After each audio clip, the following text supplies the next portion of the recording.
Hey, everybody, and welcome to the Wicked Funny Podcast. I'm your host, Brian Bowden. With me, as always, is Frank Gazzero Hey. and the Katie Arroyo. Hello. How are you guys doing today? Just really crushing it, you know? I'm We dandy. really are. Dandy. Dandy. I'm in a fucking great mood, too. I'm glad we're all firing on all cylinders. Why are you in a fucking great mood? You know, I'm just content with life right now, Frank. Wow. I'm in a good spot overall. And I went to go see Dr. C today. I went to go see my nemesis, Dr. C. And I want to tell you, he said everything's great. I got good blood pressure. So now right? do you like him? He was a nice guy. We had a fun talk. We shared some laughs. We talked about our watches and how they keep track of steps and sitting heart rate. He said everything's good. I said the A1C, great. What else? He goes, I wanted you to lose 10 pounds. And I go, yeah, I wanted to lose 15. He goes, well, you lost 12. He goes, but the last time I saw you was in the summertime. He goes, you're wearing winter clothes. He goes, I'll give you the 15. And I said, I'm taking the 12. He doesn't make you wear like a gown? No, this was before I went in. I didn't have to wear the gown. Oh. Wow. Yeah, this was just a follow-up. This was my hey, you take a controlled substance. I need to see you every 3 months follow-up. That's what this was. You know? And he said, then he was also just like, hey, let me weigh you real quick while we're here. And he's like, let's do all the vitals. He goes, everything's perfect. Dr. C, great guy. Love him. Good dude. Wow, that's all it takes, huh? He just has to compliment you and tell you good job, and then you Yeah. like him? Is that what we're You getting? know what? Oh, I did a good job. You did. So You now did a you like good him. job. Wow, what a good job. I dare I say great job. Wow. Dare I say great job. Amazing. Oh, good for you. Yeah. So did you guys take all your meds today so that it syncs up when we record?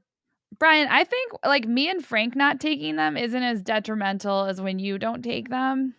That's true. You know what I mean? No? Is that a no? Oh, I did take it. And I didn't get the memo on the red shirts. I know. I didn't get that email. We sync up, you know? Yeah. It was a private message. Yeah. For the podcast. Yeah. Yeah. And then with the fucking dumpling house. That's right. When you guys did all that shit with You're still hanging on to that time we went to dinner after a show that the two of us were on that you were not on. Well, there's one thing I'm good at. It's holding on to a fucking grudge. Yeah. Frank doesn't even know what you're talking about. Wait, you mean the dumpling house in Boston? Yeah. Yes. The gourmet dumpling house where we went after Nick's that time? Yep. Brian, I love that place. That place is awesome. Yeah, Brian still remembers that he wasn't invited to that. Would you have gone had you been? No, but that's not the point. Yeah, exactly. He would have hated it. It's so crowded and it's like chaotic. That place is a shit though. It is. I don't like crowded places. This one it's worth it for this place. I mean, the food is like it's got to be I want to say the best food I've had in Boston, but maybe I'll just say top 5 to be safe, but I think it's like the best food. Yeah, really? Ming Tsai, famous celebrity chef on the Food Network on that Best Things I Ever Ate show, he said gourmet dumpling house. Yeah. When he was on it, yeah. It's so good. Well, I'm going to go to gourmet dumpling fuck. I don't know that. I don't think you'll even like it. Everything will be too much for you. Like, where would you park? Then you'd have to walk to the place. Then when you walk in, there's a line. It's really crowded. You have to like smush tables, sometimes sit with other people. It's a whole thing. But the food so good, is good. You can't just get it to go? Yeah, you can probably do that, but then where are you going to take it? Outside? I'll eat it outside on a bench. On a bench? I'd rather put a gun in my mouth than eat on a bench. Yeah, you don't want to eat like spicy in the middle of a city. Yeah, it's like spicy and like, not to mention all the stuff in the air. Yeah, you need a bathroom for that. Human germs and the dry skin flakes floating all over the place. I worked out again right before this podcast, and I'm like casually trying to fix my hair, but I just don't think that's going to happen. Why don't you just take 30 seconds and fix it? It's too late. I'm just going to live like this. I No, think is what I'm is it doing. going to bother you? No, I'm fine now. I'm fine now. I don't want it to bother you. No, I moved on. You All know. right, look at Frank updated it. Look at Frank now drinking out of a fucking container. He's a Frank, real. He's a real when- man now. That's because it's coffee. He So only drinks alcohol out of old shoes. Coffee, he drinks out of like just a nice mug. Yeah, I mean, a deli container with hot coffee would not be a good idea. Yeah. Where did you get? Hold up that cup. Where did you get that? It looks like a fucking German Steen. It's technically a beer mug. It is. Did you get that? You either got that. It's like an aunt gave that to you, or you got it at a Salvation Army for $1. No, it's from. There used to be a place in East Greenwich called Feast. It was a sandwich place that Kirsten ran shows at, and they had a thing. They had like great sandwiches and a big selection of beer, and you could buy one of their mugs, and when you bring it in, you get like I think like any beer was $5 or something. That's cool. Because like you bought the mug, and it's like you're like a member of the club, and we each have one, but I mostly use it as a coffee mug.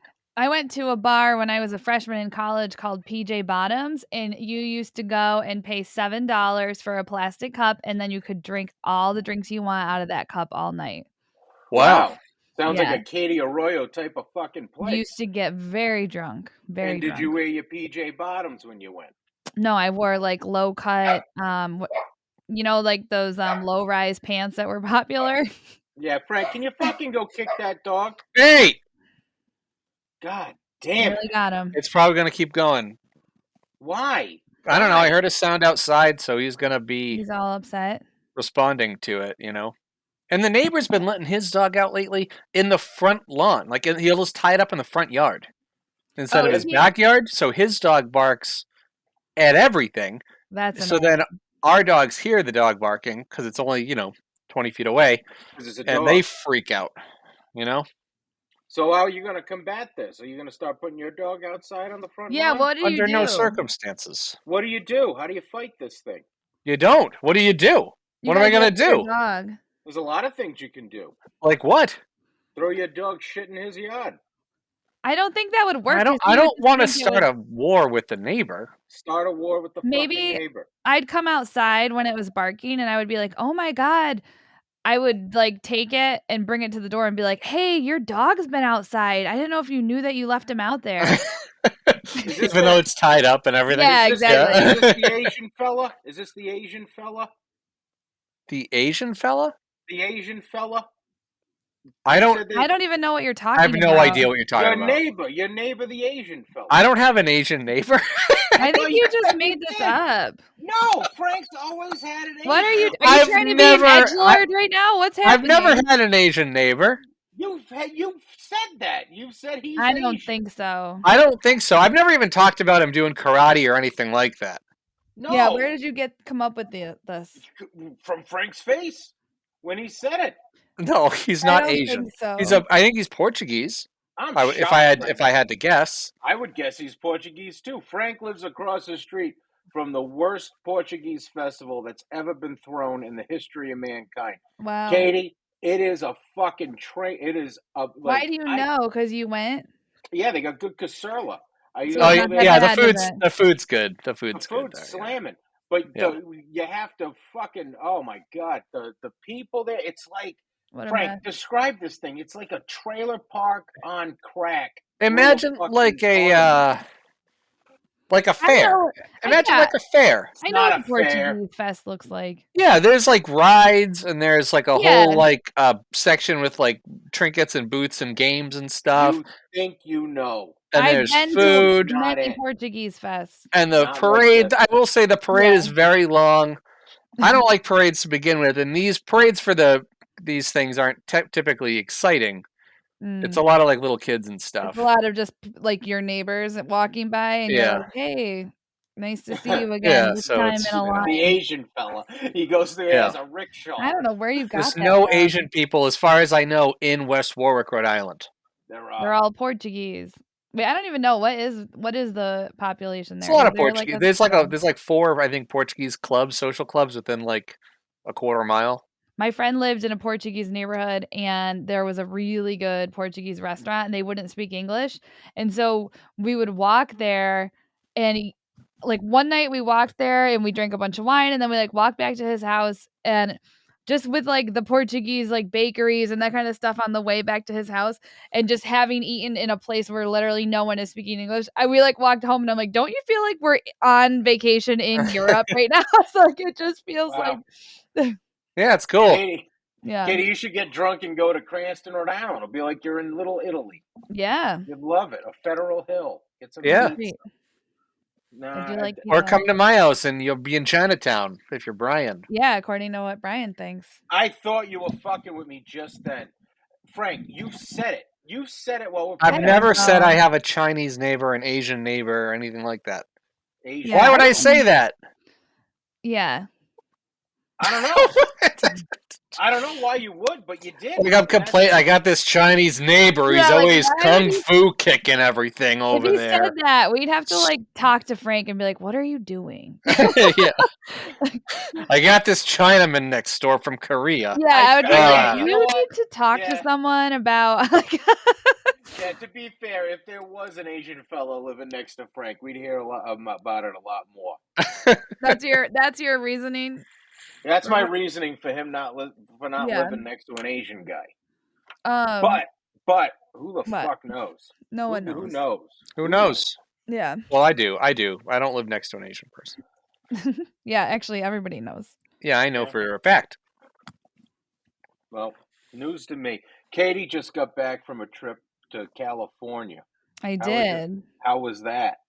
It was good. They moved my flight back a day, and then because of this ice storm, there was like a huge ice storm coming, and so first that gets pushed back, and I'm like, oh, this isn't good. And then the ice storm was like supposed to hit us, like originally was hitting in Chicago. LA. Oh. No, like where I live, where I'm taking off from. So I'm like, all right, what the fuck? Like now, if I wait the next day and it's hitting like my home, am I also not gonna be able to leave? So I was like, I don't even know if I should go. So I get on the plane, whatever. It's late because there's a maintenance issue, and it's so late that they had to like hold the connecting flight for us, and they only held it because there were like 10 people on it who needed to catch that flight. So we like run through the airport to get on the second flight, and I'm like, I just have a bad feeling about this whole trip. I don't know why.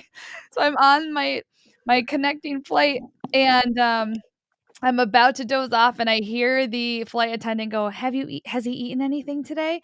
And I look up, and next to me, this dude is in a fucking full sweat, like, and also having a seizure. And no. yeah. Wow. Wait, was it like a shaky seizure? Yeah, it was like a seizure. Like he was completely drenched with sweat. His face was like, his pallor was like gray. Like his eyes looked like they were staring up at the sky at nothing, and his mouth was open, and he was just shaking, and he had dropped. I love Frank's reaction whenever he hears laughing at a he's dying.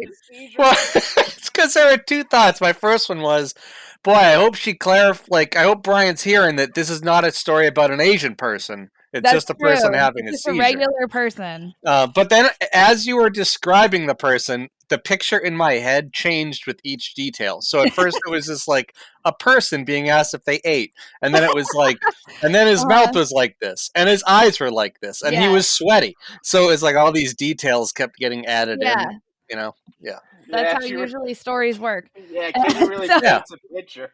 Yeah. Yeah. And so he's like a young guy in his 20s. So it looks even creepier when it's like a young person that looks like that, because he looked so ill. And so for like 20 seconds I'm watching him, and I'm like, "Oh my god, am I the only person that knows am I the person that knows the most life support on this flight?" And I was, cause like this flight was going to Vegas. Okay. So I'm next to a man who his response to this was to pull his phone out and start recording. Like, I think he thought I'm going to see someone die. Flights to Vegas, people act like they're already there. Oh yeah. And then it was like, he was in between two other guys in their 20s. And I'm like, oh my God, I am so fucking tired. Like, I don't want to be the person that has to do like CPR on this guy, like if he straight up passes out.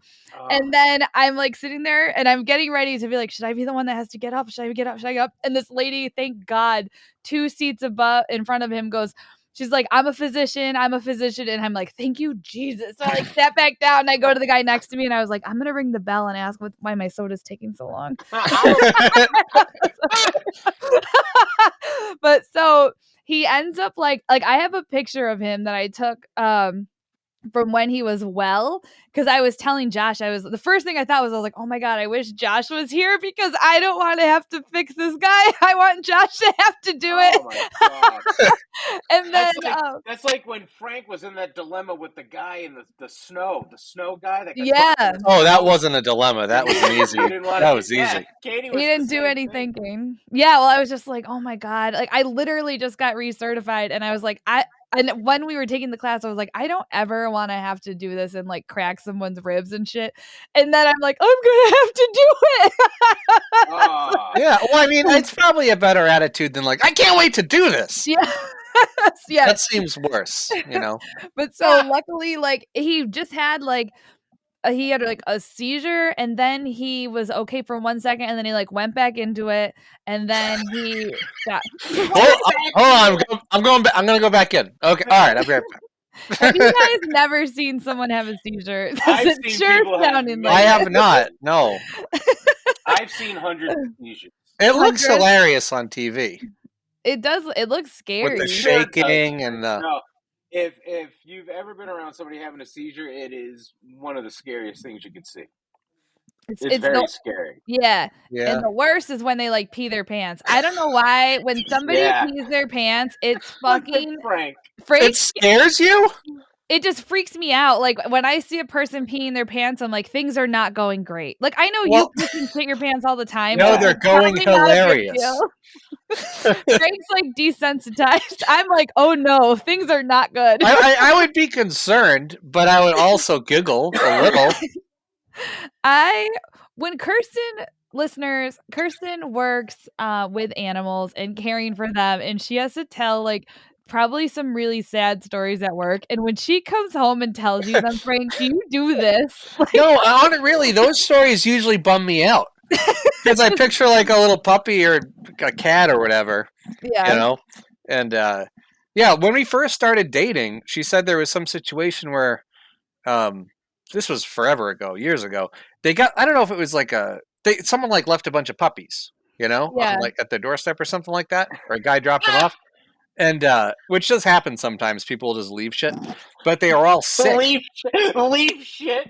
They're all like terminally ill. These little puppies, and she's like, they had to put down like a whole handful of puppies today. Oh. It was pretty sad, and I'm like, wow, that sounds pretty.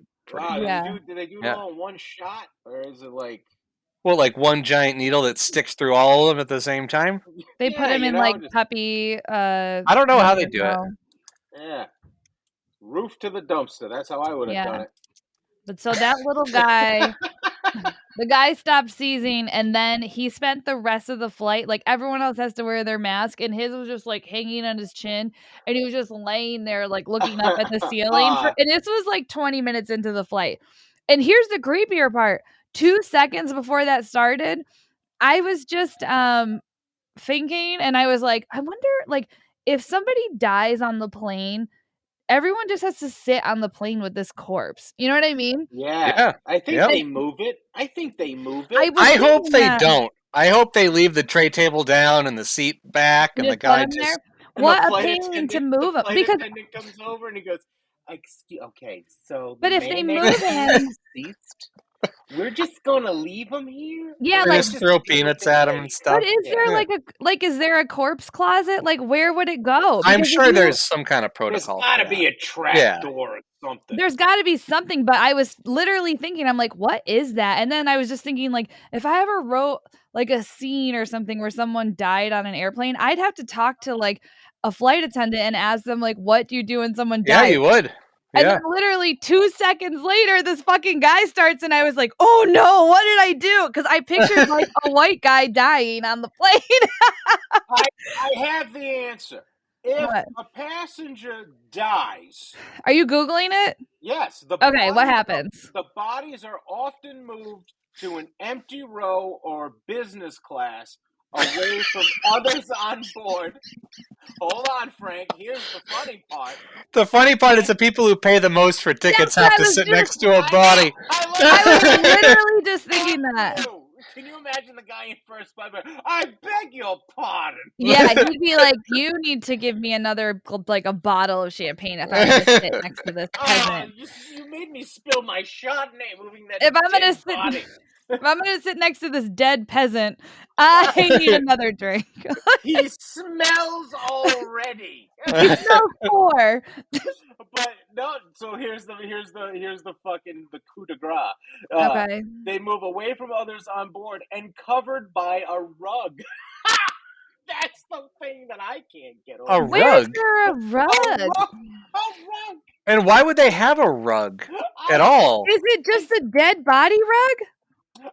Wait, why is it a rug? Is that the normal body covering thing? A rug?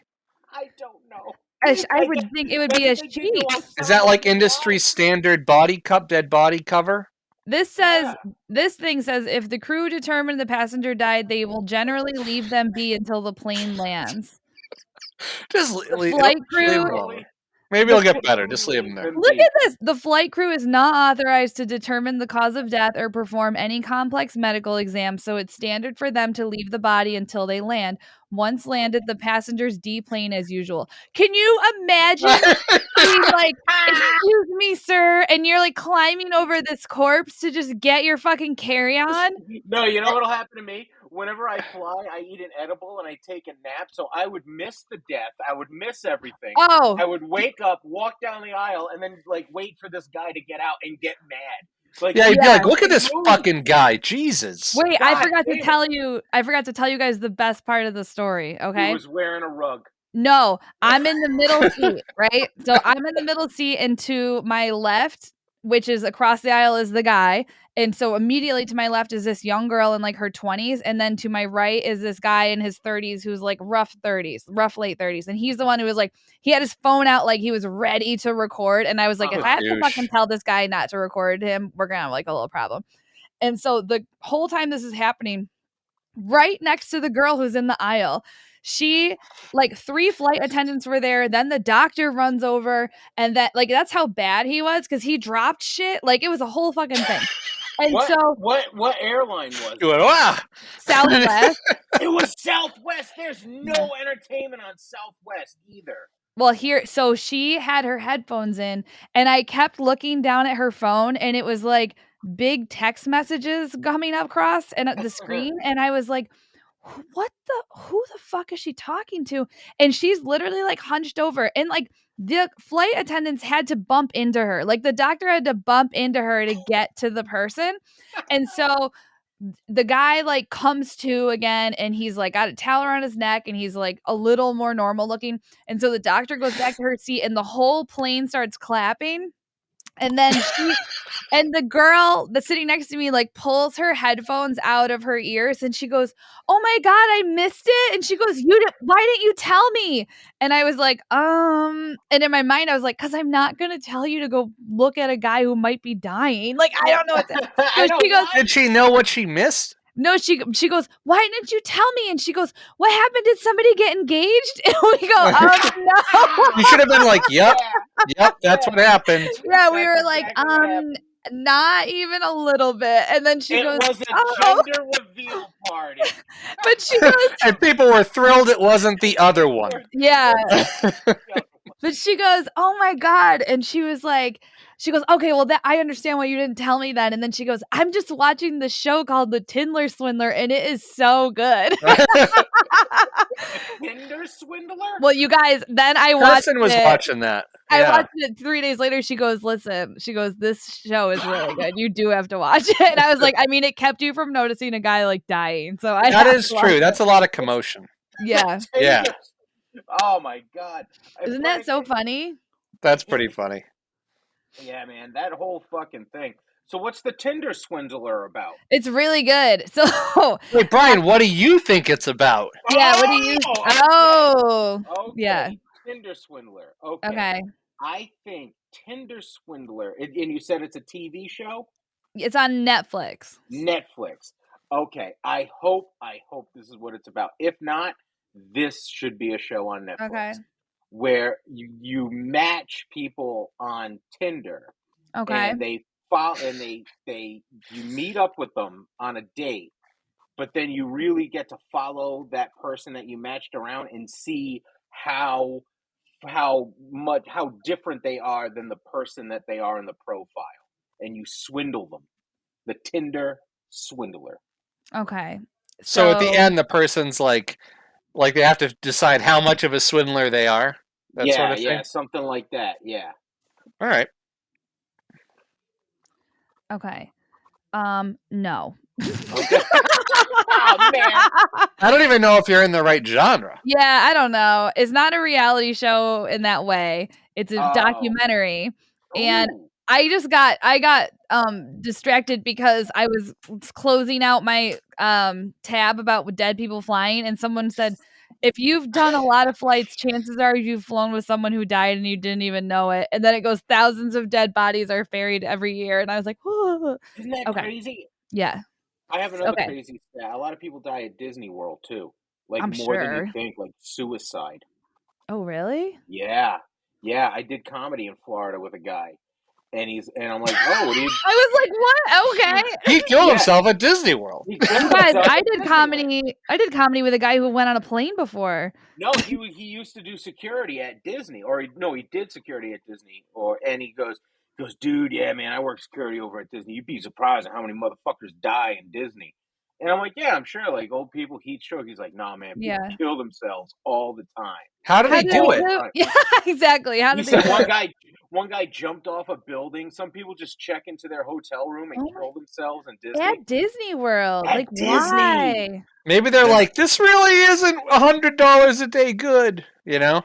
Yeah. Oh, Disney's worth it. I know it is. I know it is. Who am I kidding? know. I feel like if I was gonna kill myself, I would not want to do it in a hotel because I would feel guilty for the person that had to find me. You know what I mean? Yeah, that's a rough one. And then, like, I also don't want them. I also would feel guilty for the person at if it was my home too. So I think I would just be like a dog, and I'd like go into a field. You know what I mean? Like the guy from Into the Wild. Yeah, kind of. You But just- he went into it thinking he would live. Like he went in. He like also wasn't the brightest bulb in the whole. Yeah, No, he he went in wasn't. there really cocky. Yeah. He really did. He really did. No, that does, like when I tried to kill myself, that went through my mind. Like, how would I be found, and what the fuck? Yeah. And yeah, that's why like I said, I'd never like slit my wrist because I don't want to be found in a pool of blood. Well, I wouldn't want anyone that I care about to have to find me. So I'd have to like set up some kind of thing where it's like, if you don't hear from me by 5 p.m., you got to go tell Kirsten I'm dead. And then you can have people come find me. You know? So, who do you send this to? Would you I don't send know. a scavenger hunt? It would have to be like probably like an Uber driver that I'm like, listen, I'll give you a lot of extra money. I'll give you like $500. This is what I need you to do. What do you say? What an Uber driver does? What though? They drive you to where you're going to do it? No, I don't know. I was just thinking of somebody that you can just hire off the internet to do a task for you. There's a thing. What's the thing where you can have somebody come in like you need some help like raking leaves? You can just I have an idea. Task Rabbit. Yeah, Task Rabbit. Yeah. Frank, a singing telegram would be fucking perfect. That would be great. Because they're good at delivering messages, right? They can do it in a lighthearted way, right? Like that's their what would they thing. say? They would be like, and it would be catchy as all hell, you know. Would you do like doo-wop, like a barbershop quartet? Yeah, it'd be like barbershop-y if I was going to do that. Yeah. And Frankie's dead. Yeah. Yeah. Did I ever tell you? Go ahead. No, I was going to say, when I was in Wisconsin, I went to this thing once that was 96 people worth of barbershop quartets, however many that is. That sounds like a nightmare. And they all, it sounds stupid, but like they all did like groups of them did like little like sets, and then they assembled into a giant choir that sounded actually cool. Unbelievable. And then one of the people I was with hired one of the quartets to come sing to his wife on Valentine's Day. Do like a singing telegram thing. Yeah. Brian wouldn't like that because he'd want to be singing and it would bother him. That's true. You're right. Yeah. You're right. I like singing. I've decided I'm a good singer. Okay. I can wail, and When did you decide? I decided I'm enough, you know? I like singing. I just like singing. Can anyone And just decide they're good? Yeah, I don't know if it works that way. no, I think you need to be told by other people unprompted that you're good. Yeah, I think so. Yeah, I agree. And I think once you get enough of that through enough different social circles, I Yeah. think that makes it okay for you to say I'm good at this. Remember those people in high school who had, like, a decent voice, like, they could be in the show tune musicals, but it Yeah. wasn't, like, anything amazing, Yeah. but they would sing all the time so that people would tell them they were good, but, like, in Yeah. the middle of, like, gym class, like, they would you know what I mean? Yeah. Yeah. That used No, to kill I've me. always wanted to be a singer. Like I always wanted to be in a band and sing. I You've always never wanted to tried? be a singer, but I'm bad. I used to be in a band. I was in a couple bands. I was in a band called Foggy Goggle, Okay. and I was in a band called the Boschwank Freestyle and All Stars. Was it And Boshank, like, your name spelling? yeah, for some reason they named it that. Okay. And it was just a jam band. It was my buddies. They were really good at music, and they would play, and then me and my buddy Jeremy would freestyle rap. Oh my god. Over the Do you jam. still have the songs? Did you write them? Oh, do you have any recordings? No, we freestyled the whole show. We only did when Frank's done dying. We'll fucking we freestyle the whole show. We've only done a couple. One big one, but usually we would go to this underage bar. My friends would play, and then pick up girls. And then yeah, and we would pick up girls, and every once in a while, Jeremy and me would sing. And then one day we're like, let's just put on a concert. And we went to this place called the Living Room in Providence. They had a lot of like it was like an underground concert venue, and we did a freestyle show, and it was awesome. Wow, cool. Yeah, no, one of the lines that was dropped, Jeremy dropped it. I'll never forget it. He goes, we had people pull stuff out of their pocket and hold it up, and then that's what we would rap about. And Jeremy goes, I'm late to the game. It's okay. I lost my car keys, but I'm saved by the bell like my girl Lark Voorhees. And I thought that was a great line. To this my day, girl what? Line. Like that girl Lark Voorhees. What was the first part? I don't know that person. I was late to the show. I forgot my car keys, but it's all right. I'm saved by the bell like my girl Lark Voorhees. Oh, okay. Who's Lark Voorhees? She's the one that played Lisa Turtle on Saved Oh, wow, that's a deep cut. It was a deep fucking cut, and now I was on stage, and I just went, ooh! I don't like that. You guys, I know I keep coming back to this, but apparently they'll just lay the victim in the aisle and cover them with a blanket. Yeah, so then you have to step over them on the way to the bathroom? Yes. And then they said larger planes have a closed area unofficially known as a corpse cupboard. If a guy died, I thought I was going to die on a plane one time. You think you're going to die every time, though. No, I had a legit panic attack on the flight. Okay. On the fucking flight. But I wouldn't know what to do. I don't know what I would feel. How long do you take? So, like, yeah, that's the thing. So this person, this 50-year-old woman died 45 minutes into a 3.5-hour flight because she didn't bring insulin.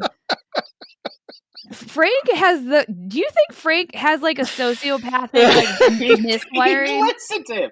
Frank, I'm a diabetic. I'm going to be on a plane with you. What if I die? Well, So you better hope you don't. Brian, we'll do 10 minutes for the show the next day. I'm going to be in the middle of you and your fucking wife just in case I do die. And I think we've seen. Well, it's because it was 45 minutes of a 3-hour flight. I was like she couldn't even wait till the end, you know? And then I thought, like, that's not that long in. Why not just, like, turn around and take the body off? And then somebody was like, no, we must keep going. Oh, I'd be more upset if they turned around than the fucking left the body. Not if you were next to the body, though, or if, like, you went to adjust your seat and you kicked it by accident. I'd push it in the aisle. And I said, we did a podcast, and Katie said they put him in the aisle with a rug.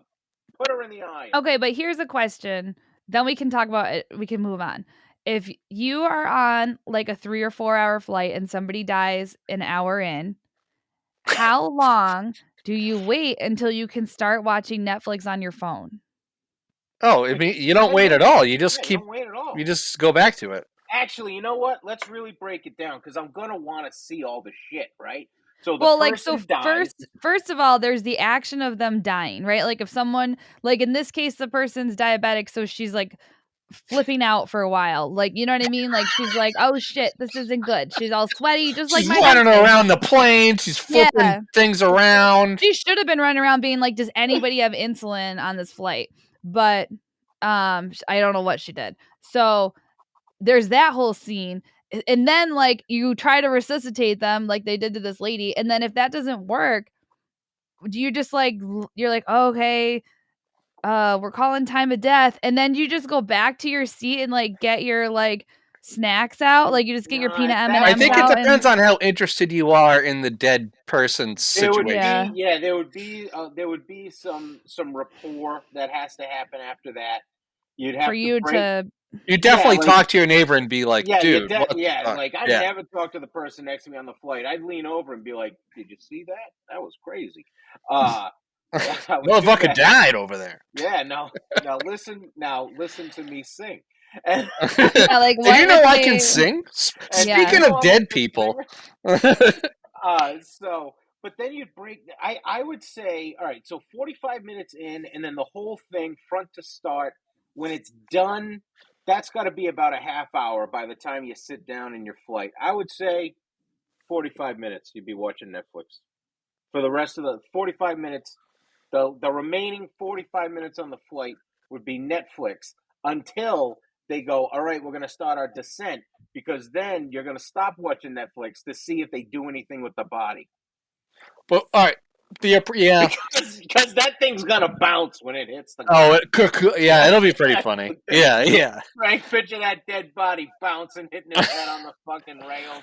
Well, I was thinking more like a Weekend at Bernie's thing. You could rig up, like, take your belt and, like, rig it around his arm and, like, you know. Make him talk to you. But what about a situation where, say that happens, they deal with it.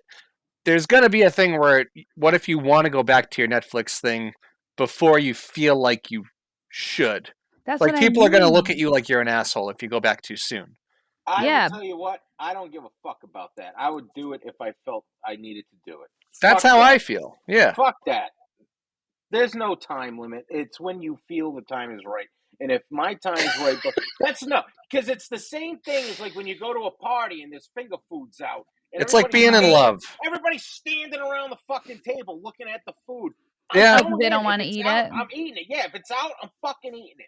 Okay. Fuck that. I'm not sitting around waiting for somebody else to go. I'm going. I'm going to do it. So you're going to be like, I'm going to poke that body with the pen just to make sure he's dead. And I'm just going to do do it because I feel like it. No, that's not my fucking job. I might do that. Bodies. I might poke a body. Bodies. I just want to enjoy the flight as much as I can. Yeah. One time I took a flight to Florida. Lady sat down next to me, starts fucking yelling at her friend 2 rows back, then starts eating a pickle sandwich. It was the most disgusting. Oh, what? It was fucking gross, Frank. Pickle sandwich? It was I fly in the morning. You know I like flying in the morning. And she sits down next to me, and she goes, "Where are you going?" And I said, "We're all going to Florida." and we're all on the same plane. She goes, "Well, I'm going to Kansas City." And I'm like, "Oh, yeah, well, what's in Kansas City?" She's like, "I have to go to a graduation." And then she turns to her friend. She's like, "I'm going with Patty. Patty, he's going to Florida." I'm like, "What the fuck is going on?" Wow, what cool people. Just listen, get the extra fucking, if you're flying with more than one person, get the goddamn, what is it, that early access, early bird pass for SouthWest. And where you get dinner for a little bit cheaper? No, you get on early so you can sit together, so you don't have to yell at your friend 2 rows fucking back the whole goddamn flight like nobody else is fucking around you. But then, what? I was just going to say, it's not so much, even if you're like, oh crap, I can't sit next to my friend, that means you don't get to talk to your friend during the flight. That's exactly what it's supposed to mean. It's like, well, you don't get to do that thing that you would like to do, because that's how the world is sometimes. Not this lady. This lady said, fuck the rules. I'm going to keep doing my thing.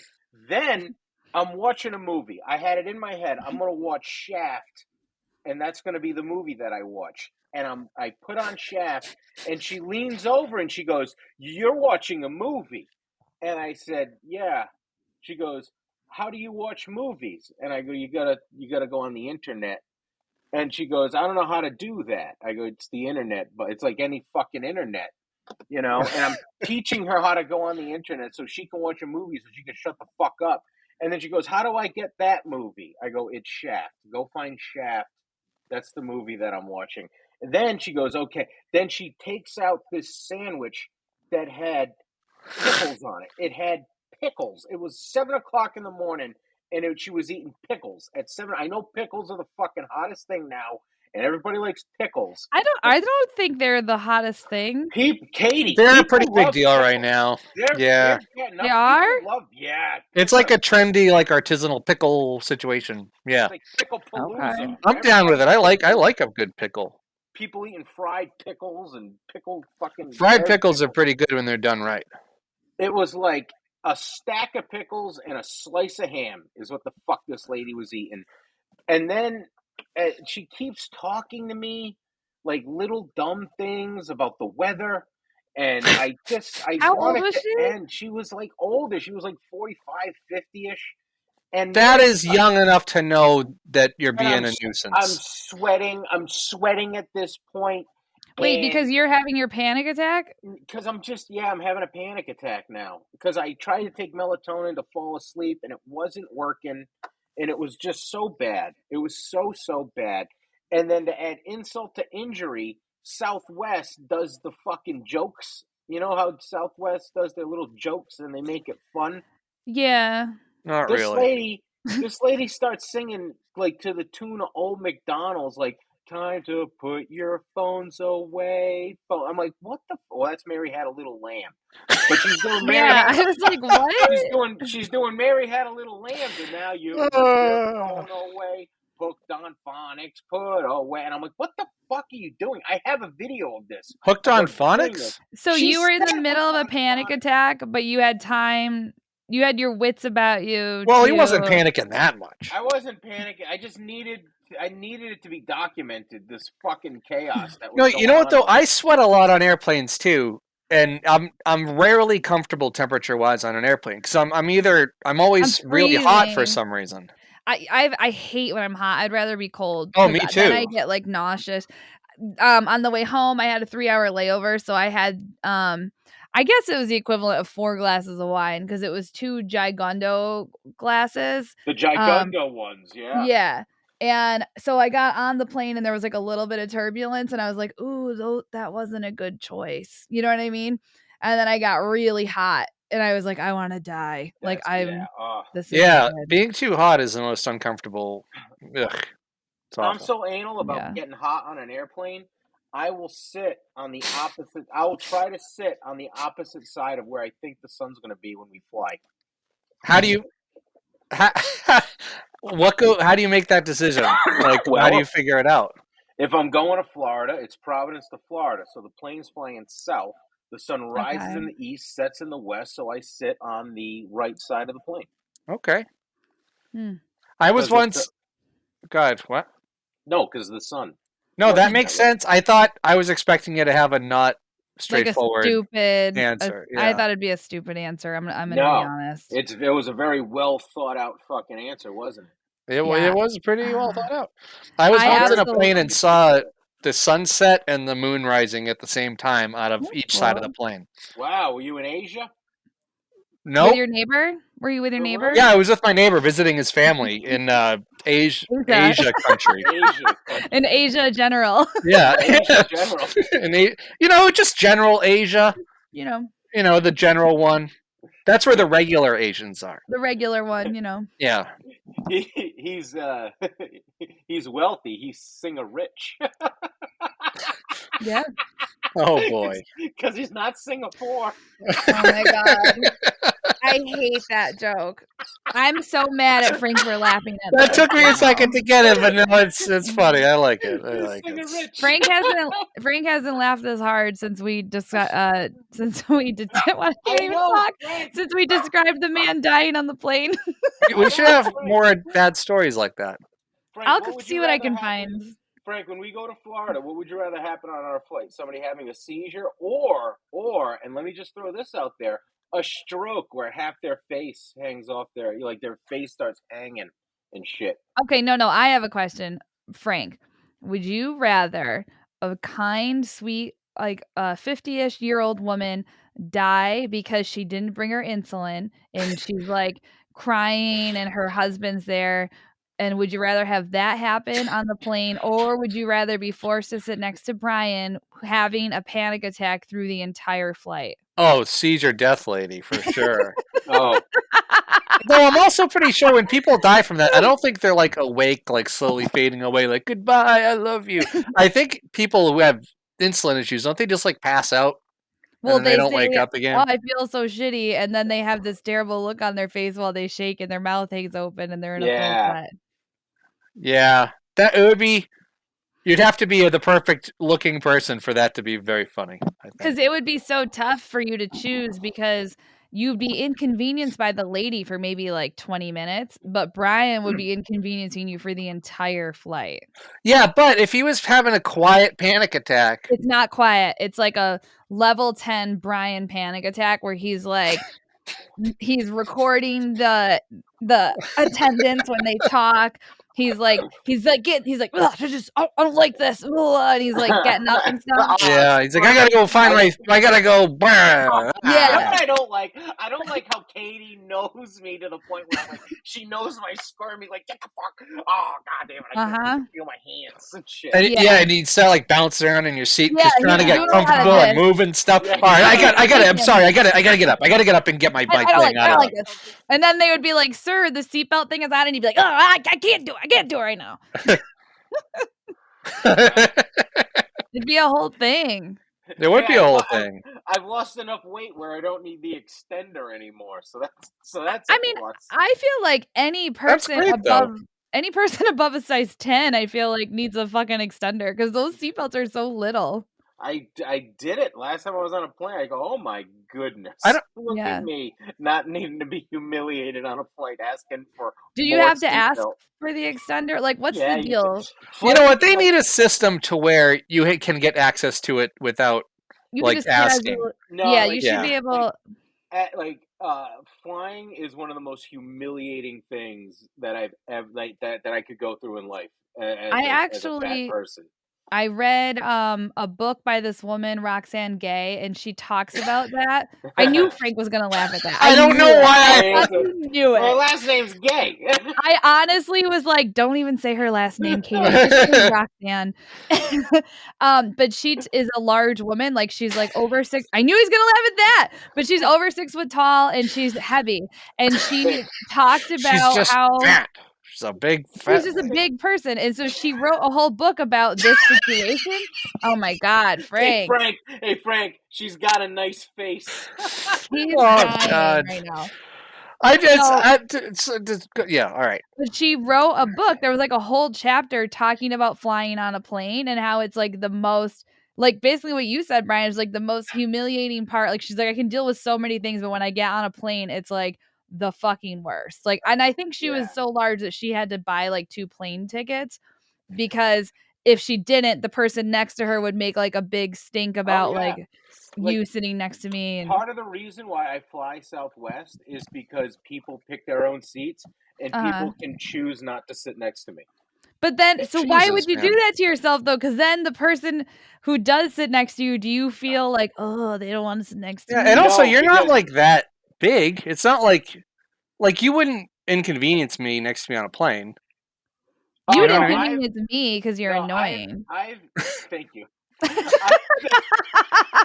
Just in case you're feeling good about yourself. You know? Yeah. I'm feeling great about myself. I'm so happy.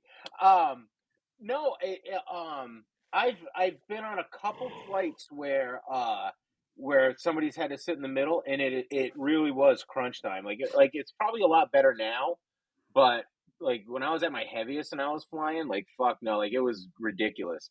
One time, Ray and me were flying from Minnesota home, and I sit on the window, Ray sits on the aisle, and it's like when people walk on the plane, it's like you're not going to sit in that middle seat, Wait, especially oh, because yeah. I hold a barf bag as people board. Oh, I don't that's a know. good idea. You I do hold a that so they barf don't bag. but then if they're full, then you're just gonna get someone. No, Yeah, well, and they're gonna be terrified the whole time. Yeah. they always leave a couple seats open. There's always a couple open seats. I did So notice that was happening. I'm honestly, like, very pleased with Southwest. Like, I know they had to cancel my flight, but they were so good about it, and it was so like, aside from my flight getting actually canceled, everything else around it was so easy. Like, changing the flight, talking to the people was so nice. They held our flight when we were delayed, and, there were Southwest empty is seats. the most fat friendly airline in the Is world. it? Yeah, one time I was checking into a flight, and lady goes, she goes, "You flown with us before?" And I'm like, "Yeah." She goes, "Listen," she goes, "I don't want to offend you or anything." She goes, "I'm just going to give you this thing." She goes, "It's not a full flight." She goes, "But just put this ticket on the seat next to you." And I'm like, "It's just an extra." He goes, "Seat reserved?" She goes, "Yeah." She goes, "Nobody will sit next to you." She goes, "You can space out." She goes, "You'll have the Well, that whole right." that That's was really nice. sweet. Yeah. Yeah. And like every time I go to Southwest now, I say like, "Hey, last time I was here, they gave me this ticket. Can you give me another one?" And every time they're like, "Yeah, sure, no problem." So Wow. I always get a middle seat. I always get that extra That's seat. pretty fucking But awesome. yeah, man, flying is the fucking shit. Do you think Shit that woman sucks. was trying to hit on you a little bit, maybe? No, because she knew I was leaving town. But Exactly. Well, when Ray and yeah. me were flying back from Minnesota, the flight attendant comes over and he just like he stares at like he looks at us and then he walks away. And then he comes back and looks at us again and he leans in and he goes, "Excuse me, can you put your armrests down?" And we go, "What?" He's like, "The armrest." He goes, "Can you put the armrest down?" And we both put our armrest down and he goes, okay. And then he walked away and we're like, "What the fuck was that?" Like, Yeah. and we think it was like to make sure, like, if they needed that seat, somebody would be able to sit in it with the armrest down. Or we don't know what Oh. the fuck happened, but yeah, I mean, flying if is the worst. that's weird. Yeah, that seems like that guy didn't have to ask you that question. Like, do you have to sit in the chair and then when somebody walks by, you ask for the extender, or do you do it when you walk on? I do. I've learned to do it when I walk on. Yeah. So like I would walk on and just be like, "Hey, can I have an extender?" And then again, because Southwest is fucking awesome. I seen the same flight attendant a couple times. She goes, "I know you fly with us." She goes, "I've seen you more than once." She goes, "Just keep it," and she let Oh me my keep my god, own really? extender. Yeah. So shout out to Wow. Southwest. And that's the thing. Let's give credit to Southwest for being fucking Truly. great. Yeah. Yeah. Yeah. Shout out to Southwest. Honestly, I went to go to the bathroom after this, like, I don't know, an hour after that guy's thing, and I saw the flight attendant back there, and he like, they every flight I was on, every flight attendant came by and asked us if it felt too hot or too cold. Like, if I was feeling cold, Wow. every single time an airline attendant walked by and was like, "Just so you know, I did tell them that it feels cold between this seat and this seat, so hopefully they'll fix that. And also let me know if it gets too hot." And I was like, "You guys are like the fucking best." Yeah. Wow. So, but I went back to the bathroom and the guy was like, I go, "Hey, you did a really good job with that patient." And he was like, "Oh, thank you so much." Like, blah, blah. Cause I know you could see they were freaking out, but they were so good. And then obviously when that physician came, we all were like, "Oh, thank God." Like, but I was like, "You did such a good job." And he's like, "Thank you." He's like, "Are you comfortable in your seat?" Like, well, like I like he's just so sweet. Like I just can't. Everyone there was so nice. Because it's Southwest. Yeah, they really know how to do it. They know how to do it. Oh, speaking of customer service, I'll give a quick shitty update, and then Katie, you can take us out of this fucking thing. Okay. Quick update from those devils over at Tasca. Wait, Uh, I have an update before you give your update because I don't think Frank saw this. So, Frank on Facebook, which I think is like a lost platform, I never fucking go on it. And I went on it randomly and I saw that someone had replied to like our post, and it was this man who was like, And it was a post that Brian had made about how Tasco was terrible. Like, it was like a description of the episode. And this random guy with no profile picture and no no pictures, basically. Yeah, nothing. And like 3 Facebook friends logged on and had commented and was like, wow, weird you had a bad response. My family has only ever had positive responses. In fact, he's like, we used to go to this other place, and he named like another dealership. He's like, and I felt they scammed me, so I started going to Tasco. I have it. Do you want me to just read it, Katie? I think we got the gist of it. Yeah, but basically, Roger. Yeah, it is. Yeah, wow, that's like Tasca is the only dealership who more than once has taken an interest in being fair money, even if it was their fault. Good luck finding someone in the area to make this work for you. 2 Guys Automotive on Route 3 in Coventry. So Brian, okay, wow, Brian, what? Tell Frank what I wrote back to him. Oh, I just exited out of it. Damn it, Brian. Didn't you say, wait, I think I might have didn't you say something like accusing him of being an undercover Tasca person or whatever? Show yourself. Go show your face so we know you're not Mr. Tasca. Show your face so we know you're not Mr. Tasca. He goes, you are more than welcome to go on my Facebook page to see it. I am just giving my experience. And Katie goes, I am definitely not. And then he goes, I am definitely not. And then you go to his page. There's no picture. There's nothing. And there's one Facebook post from October 6, 2013 that says, stop texting me. Fuck you, Tasca. They sent me a check for $100. Is that what they gave you? Wait, in response to your bill? The invoice? In response to the invoice, $100 fucking dollars. The fact that they responded at all. Wait, made out to Goodwill? It says Goodwill on the fucking check. Oh, no. Goodwill in the memo. Yeah. Was the memo. So fuck them. But it's like you saw how much I was fucking out, and you fucking sent me that. You spit in my face. So fuck you, Tasky. But I mean, most places wouldn't even respond. Like, they wouldn't have called. They wouldn't have done anything. You know. Oh, I gave a shitty review. They have an email and they go, can you please review your last last visit experience with us? Yeah, so I gave a fucking shitty review, and then they call me up later in the day and they go, Brian, we noticed that you gave us a bad review. You know what though? That's good that they followed up with that, because I've had to give some negative reviews about stuff expecting them to like do something about it, and they just don't even answer me. So yeah. Well, it gets better. I go, I gave a negative review because it was a negative experience. And she goes, well, I thought that we took care of you when you came in and we got you the rental and everything. I go, yeah. And she goes, but I don't understand the bad review. And I'm like, I shouldn't have fucking been there that day. Like, it was a day that yes, you should have taken care of me on the fucking day that I had to go there, that I didn't have to fucking go there. And then they sent me $100. So fuck them. And okay.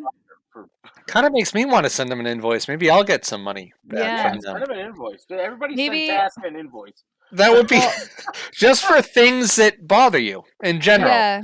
I stubbed my toe this morning. I'm charging you money. I'm going to send them an invoice for time spent looking at that guy's profile with no pictures on it. No pictures on it. Nothing. We ordered a couch and we waited 5 months for it to get delivered. I remember and they sent us the wrong piece. They delivered it on Monday. So I'm in California and Josh calls me and it's like 5 a.m. California time. And I'm like, oh, what? And he's like, this doesn't like go together. And it's because they sent us like the wrong piece. Like the 3 cushion part of the couch is supposed to have like one end of it is a regular couch and the other end like it's called a return, which now I know all the pieces of Raymore and Flanagan furniture. Sounds like that's what you're going to have to do to this thing. Yeah. And we fucking custom ordered it. So I am like relentless. I called like the hotline 2 times. I sent an email. I messaged them on Twitter. I called the store and the lady was like, no problem. We'll take care of it. This was yesterday. She's like, what we're going to do is you can keep that couch. We'll reorder the other one. And then when that one comes in, you take the piece that doesn't work or we'll take it back. And I was like, okay, cool. And I never get like any email telling them that this is what, like saying this is what we agreed to. So then I call her today and she goes, oh, hey, or she calls me and she goes, can you send me like pictures of the couch? And I was like, you can. I go, I'll send them to you. I've sent them in email 3 times. I've sent them on Twitter. I've sent them everywhere. I have the picture right here. Why would they not have all the pictures and shit of the couch? Because she was like, I think they just like didn't believe me or something. Yeah. And then she goes, and what the day before yesterday, so I had this conversation with her today. Yesterday, she called me and she goes, it was my fault, which fucking pissed me off so bad because I spent an hour with her ordering it and she sounded like she was having trouble, like very sweet lady. But I told Josh, like, Josh's only memory of the interaction is that I bullied him out of the conversation because I did not trust this woman. And so I was going over her paperwork with her because I did not trust her to get it right. And I usually feel also that way with the female customer service person. Yeah. And so you feel that way with females in general. Yeah. And so I made her like write out everything, and everything in our email is correct. And then I guess there was something she was supposed to do behind the scenes, like when she actually submitted it to the manufacturers, and she said she screwed it up. And she said, you know what? It was my fault. And I don't know that she meant to tell me this, but she was like, usually they send something back to check it and they never sent it to me. So I guess it just got sent that way. And my colleague did say, so-and-so, look, you did click it wrong. And she's like, so I'm so sorry. And I was like, I don't even care right now. Like, can you just send us a middle piece? Like, that's all we want. We don't even care. And that was her tune yesterday. And then her tune today, she called me and she goes, can you send me a picture? And she goes, and you're sure that you guys never like went in and changed the order? And I go, what? What does that even mean? To act to like back on you. Yeah, like you hacked their system to change your order? Yeah, I go, I don't even know how I would go about doing that. So I called the hotline and tattled on her. And the lady goes, why are you calling? And I was like, because I've been dealing with the store and I no longer trust them because they just asked me if I changed the order. And I go, so now I'm calling you. And and also just, I've been documenting every interaction I've had with everyone who's worked here, including their names. I have a note section in my phone called couch drama. And I go, so I spoke with this person at 1:33 p.m. And I go, I'm sending her the pictures and I go, and I don't trust you. I don't trust him anymore, so I want it in writing. And she goes, okay, let me call the store right now. And she goes, they're going to order it. And I go, okay. And where am I going to get in an email that I'm not getting charged for this or this and this? And she goes, we don't usually do that. I go, I want it in an email because, no offense, I don't trust furniture salespeople to hold their word 5 months from now. And she goes, I want to talk to Raymore right now. Where's Mr. Raymore? Or Flanagan. What about Flanagan? Yeah, either one. And so so she goes, I understand. I'll send it to you. And I go, don't worry. If you don't send it to me, I have your email now. So I'll send you what we talked about. Oh, that's really funny. Yeah. I like that. Wow. So anyway. That's fucking great. Wow. Fucking woes and woes, huh? 5, woes, guys. Yeah. People dying, people crying. That's this episode. People dying, people crying, man.